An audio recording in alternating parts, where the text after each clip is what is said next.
It's interesting. It's a learning experience. I'm in my 70s now, so I know it really helps as far as getting my body back in motion. Years at work where I wasn't getting a chance to exercise, and it really does help. I am so happy to be a part of the Mayor's Fitness Challenge here in Daytona Beach, Florida. I often tell people that when they make a statement that they can't do it, just come and move. The variety of exercises that we do, everything from kickboxing to long walks to yoga, in line dancing is amazing. Some exercises I never would have done if it wasn't for the Mayor's Fitness Challenge. We all appreciate being here at the Mayor's Fitness Challenge. We're at the park on Beach Street, and it is totally gorgeous. So I urge everyone to come on out and enjoy this experience, and it's good for you. Thank you, Mayor Henry, and your staff.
Four of us. Good to go. We good? Okay.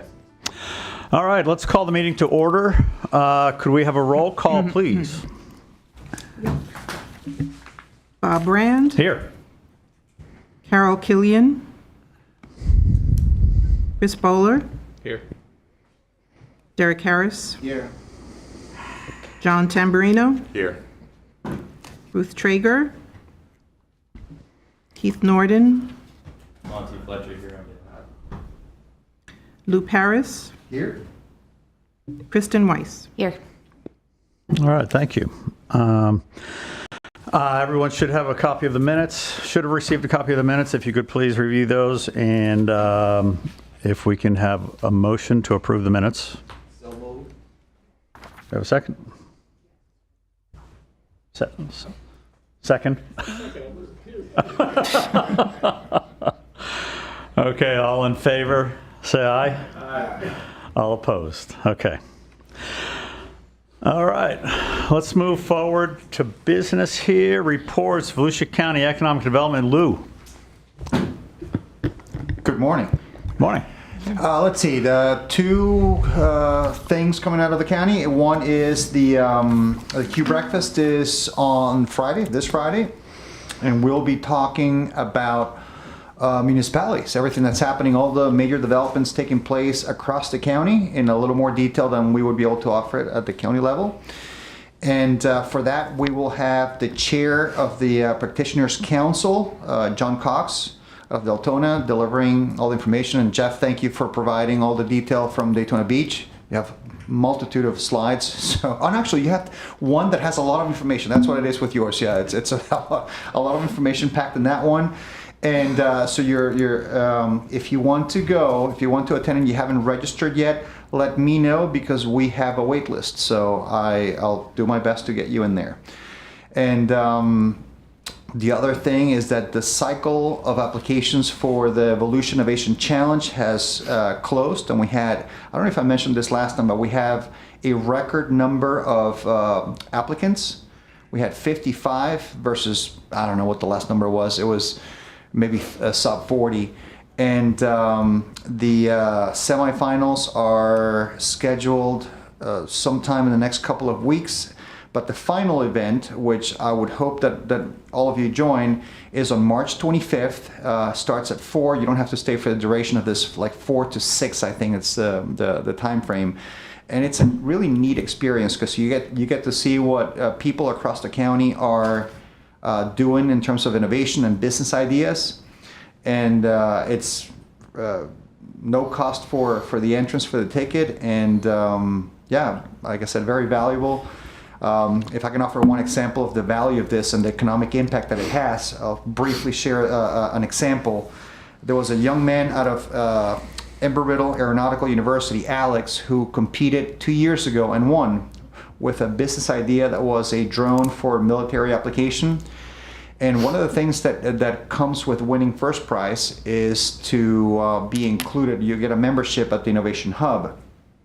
And so over the course of 2 years, this young man had to change his idea 3 times. And we call that a pivot. And they were big pivots. And in his case, really any kind of business, when you go through a dramatic change like that, not everyone survives. Meaning the companies sometimes have to fold because of, they don't have the capital to be able to reinvent themselves. But they were able to do it 3 times because of the resources and the mentorship that they received at the hub. And fast forward to, I think it was a month ago, this young man came to us and said, I'm originally from Sarasota, and my goal when I graduated was to move my company there. But because I've been treated so well here in this community, I want to keep the company here.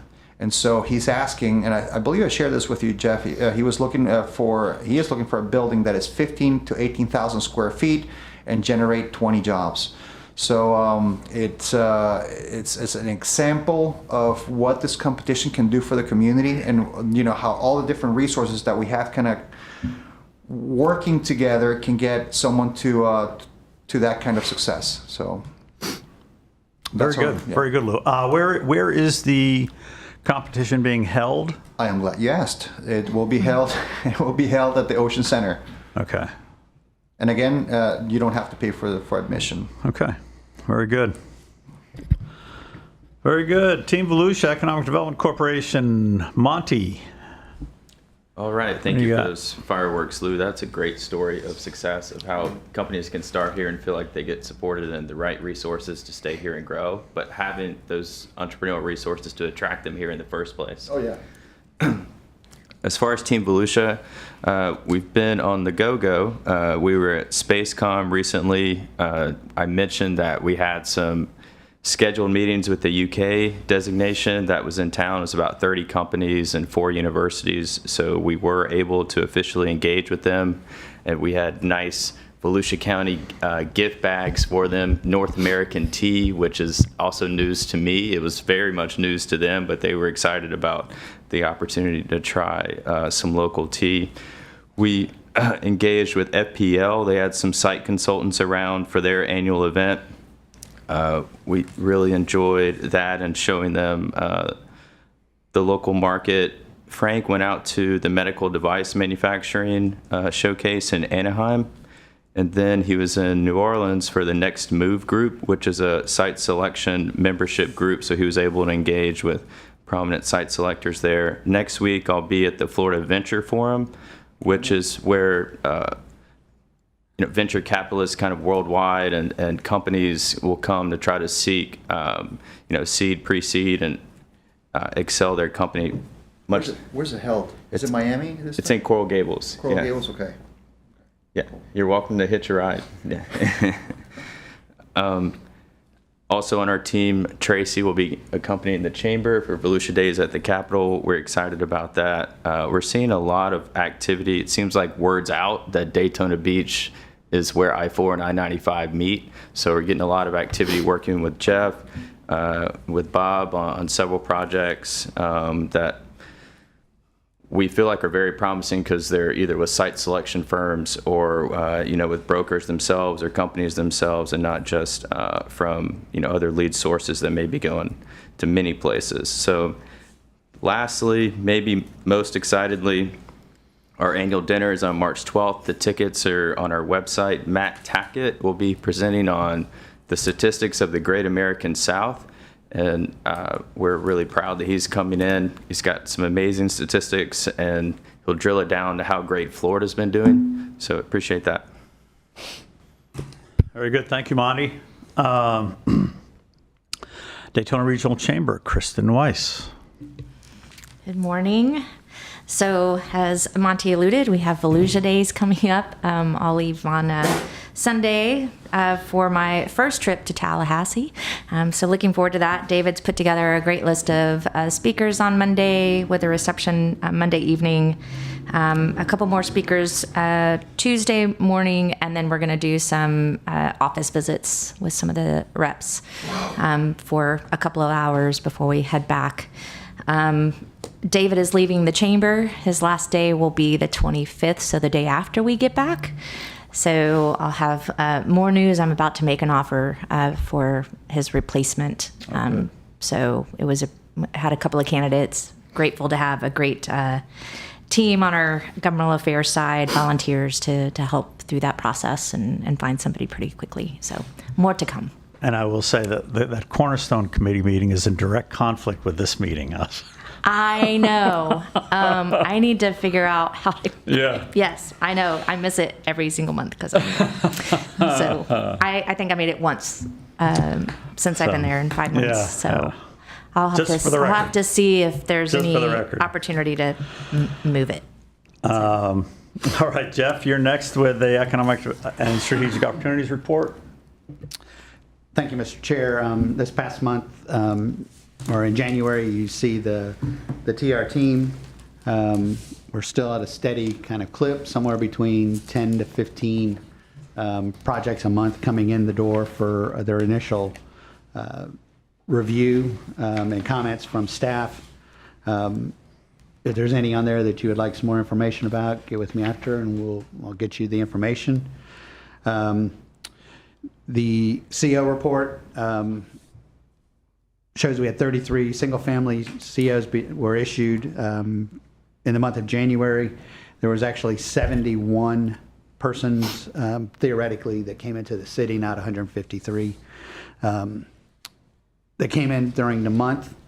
We responded to 3 information requests from Team Volusia. I will have the information for you on the one that we're currently working on, and I have the answer to your question about your website that you asked me about yesterday after the meeting. And so that's my report. Okay, great. Thanks, Jeff. Mr. Chair, Yeah. my FASCO, it'd be great to see this data because we see it on a monthly basis, but to be able to see a trend line chart, over, like 3 to 5 years on kind of single family, multifamily, and almost a regression chart. So it's not up and down, but just a line that smooths it. Yeah, I'll resend last month because I think we talked about it last month, I believe. Yeah, because we're in February. Yeah, January. So I'll do that because we went back, I think to 2023, I believe it is. So I have those months that I can send to you. All right, good. Good. Great. Thank you, Jeff. You're welcome. Okay, any old business? Any old business we need to go over? I don't think so. New business, discussion on opportunity zones. Jeff, you're going to lead that? Yes, sir. So, members of the board, gentlemen, if we can bring up the map first. Yep, and go down to the bottom down there and where it says launch the mapping tool. And then you're gonna have to scroll into Daytona Beach, please. So under the big beautiful bill that was passed by Congress last year, the opportunity zones were part of that bill. And it changes some of the IRS rules regarding opportunity zones. They also changed some of the rules about what are eligible opportunity zones and what are not. So they made them a little more restrictive in a sense. They tightened up some of the guidelines, and some of those guidelines preclude some cities from doing some things from in the past.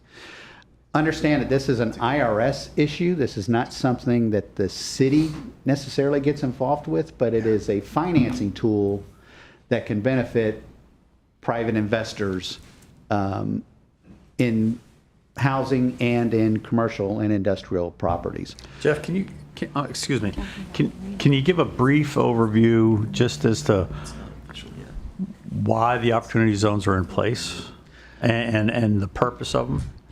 So the opportunity zones are part of the IRS code, like I mentioned, and their goal is to drive through economic incentives development into low-income particular areas. It's another tool, just as we have CRAs here at the city level, to try to improve those areas.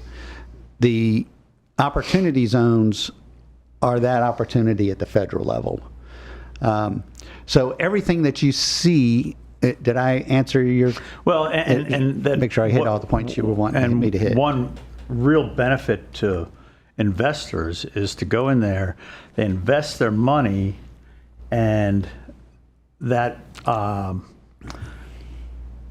if they hold the property for 10 years, they don't have capital gains on the dollars they invested. I think that's probably the most succinct way to say it. There's two benefits there, yeah. If you hold it for 5 years, there is a deferral on capital gains from that property up to a certain percentage. And I think if you hold it for 7 years, correct me if I'm wrong, Jeff, then it bumps up to, I think, 15% of those capital gains. And then the 10 years is it's not reflected in your income. So it's essentially a step up in basis, right? Correct. The basis in the property, that step up takes place and it's in full effect after 10 years. Yes. Which is very substantial if you're investing, millions or hundreds of $1 million in a project. Yes. Right? Substantially. So the implications are huge, I think. They are, and it's one of these mechanisms that we're not necessarily involved in. And so if you were to ask me how many people have availed themselves of the current opportunity zone rules, I couldn't even begin to tell you, because this is done on their taxes, and it's not necessarily reported to us during that process. So One other thing is the key to it is you're not paying your capital gains when you sell something and then invest into an opportunity. So you're not getting triggered on the tax in the current year, which is really the big. They have 180 days from transaction to reinvestment. So on the map here, these are census tracts that are in purple eligible. And so if you were to click on, you can click on one of them, and if you can read that, you would see that the poverty rate there is, 30, whoops, was it 34? And the median income was somewhere about, I think it said 46. So by definition, that meets the federal guidelines. So everything that's in the peach color is not eligible as it stands right now. And so the rules for it have been modified, and I was talking with Bob earlier this week when we were discussing the agenda. So if you were to go over to, say like on the beach, or we'll just come right down there so you're not pulling, or no, go pull up. Jeff, does this have the new overlay in it? So this is the new overlay. This is the new one, Yes, okay. this is not the old map. Because there were two sections on the beach side before, on the preliminary one that I saw. Yes, There was there were two sections separated by, a piece that was. like some Silver Beach to ISB was not, but everything And I think south that was was and the- north was. I think that's the current map, has that. So, but we'll just use this right here. So evidently, one of the rule changes that the way that I understand it, and some discussions that I've had is, so we had this peach color in the middle of all of this purple surrounding it. In the past, evidently what has happened is some of the cities would take that peach colored area and would also include it in the opportunity zone as well. That's no longer permitted. And the argument, based on what I've read online, is that, well, it's surrounded by eligible areas anyway, so we should make it all eligible. And the new rule comes out and says, no, you can't do that. So some of these areas are in a CRA, so that will help those areas, the Midtown, the beach, the Main Street areas, and the Blue Road area will get the benefit of the opportunity zones, and having that be even now an additional incentive for investors to move into those areas. But I wanted you to see this, to see what areas are eligible within the city limits. And there's quite a bit of the city that is inside these opportunity zones for us to take advantage of. And especially when you have the conversation about beachside and how do we get investors to become involved on the beach side. I think this now is another opportunity for another layer of incentives to say, hey, this is in an opportunity zone as well. So we need your capital investment here to help you make money as well. Jeff, I have a question. So those are the eligible areas. Do we have a sense, or do you have a sense of if any of them will be picked within the 25% by the governor? No. Okay. No. So my intent, and gentlemen, if you go to the other, so the Department of Commerce, or Florida Department of Commerce, has set up the website for the cities and counties to make recommendations on what opportunity zones, and make your case for each one of these. So I'll be in the process of filling all of these out, and then have this to the city commission by the last meeting in March, because we have to have this sent to the governor by April 1st.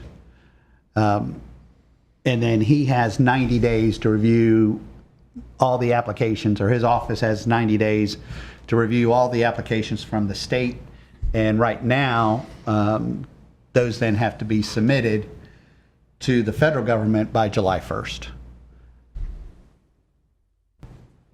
So I will be going through and filling out these for each one of those census tracts. Question I have, if you look at the map on Beachside, it's great that someone's going to hold something for 10 years. What concerns me is, I just had a big capital gain, sold a building somewhere else, and now I got to park this money so I don't pay taxes. So I'm just going to buy land on the beach, and I'm sitting, right? I'm going to pay the taxes, and I'm going to ride this thing out. I'm going to ride the appreciate. I'm going to hold it for 10 years, right? It's like I'm going to have vacant land.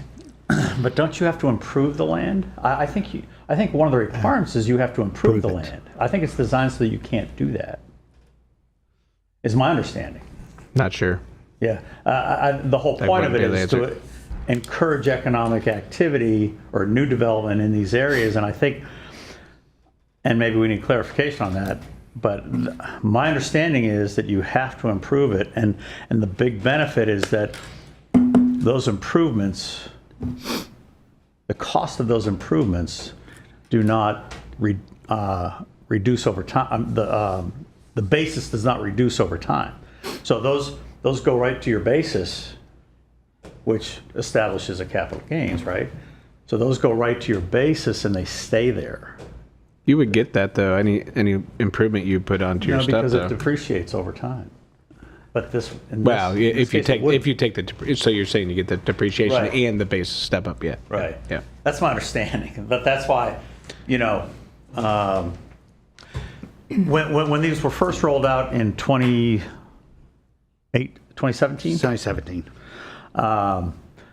They were temporary, and then they became more permanent, and then a lot of rules changed, and I think there was a lot of confusion out there as to, so if you really didn't study it, you didn't understand the implications of it.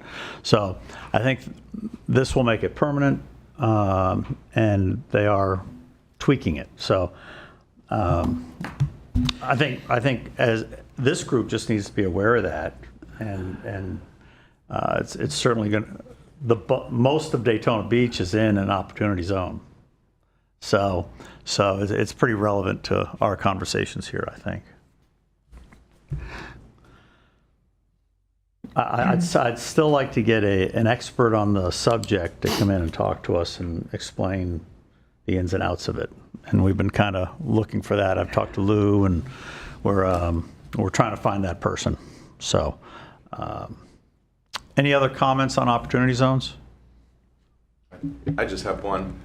What's the map look like previous to this one?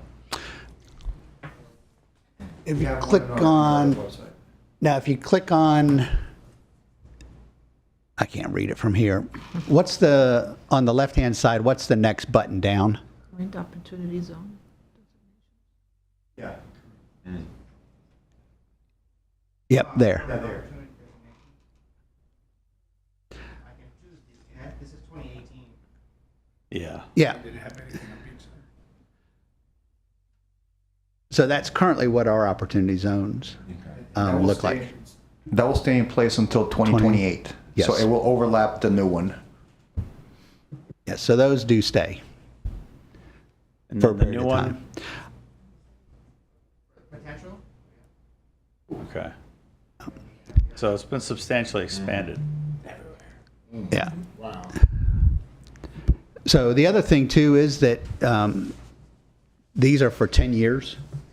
There's a 10-year cycle built into the bill, so that these will be the opportunity zones for the next that are selected will be there for 10 years, and then in 10 years somebody else will have to be reapplying again through the same process.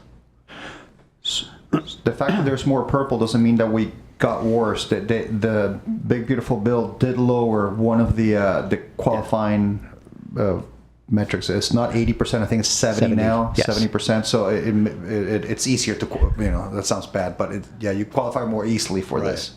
Okay. Also, another good problem is that the county-wide or metro average wage that it's measuring against raised. So as Volusia Flagler, our average wage increased. Very good. Any further discussion? Okay. Well, so we'll continue to look for someone to come in and really kind of give us a soup to nuts ins and outs of it, of opportunity zones. But I think it's something that should stay on the radar. Yeah, Bob, I'll chat with Lou and Keith further if we can get somebody from Commerce in. Yeah, that was kind of the goal, was to get somebody from Commerce. Very good. Even by Zoom would be fine. Okay, any public comment? I don't see any hands going up in the crowd. Mr. Chairman, I've already reached out to the chamber about changing the Cornerstone Committee. Oh, okay. Thank you. Jessica says she'd be happy to talk. Okay. With no public comments, next scheduled meeting is 8:30, March 18th. And with that, we will adjourn the meeting. Short meeting today. Good.